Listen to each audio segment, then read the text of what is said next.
Hacca gidiyor hacılar,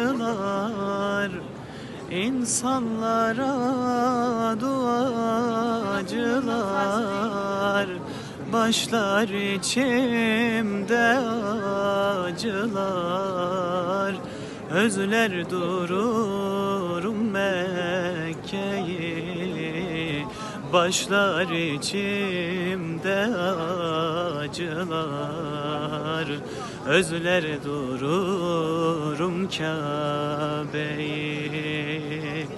Kabe orada, Merve orada, bin bir gece gizem orada. Merve orada, Sefa orada, gönüllere şifa orada. Merve orada, Sefa orada, gönüllere şifa orada.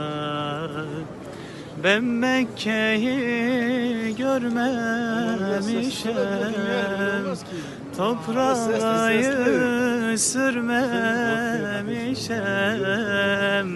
etrafında dönmemişim.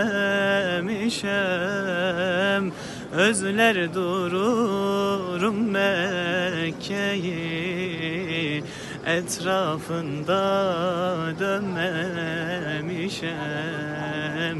Özler dururum Kabe'yi.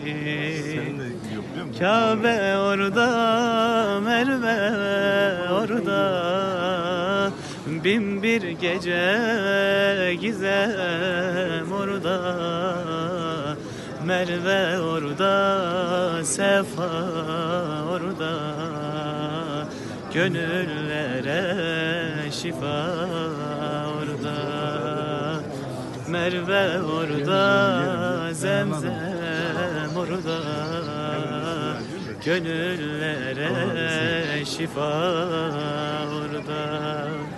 Ala Resulina Muhammedin salavat. Evet arkadaşlar, Kabe-i Muazzama'dan herkese kucak dolusu selamlar, sevgiler.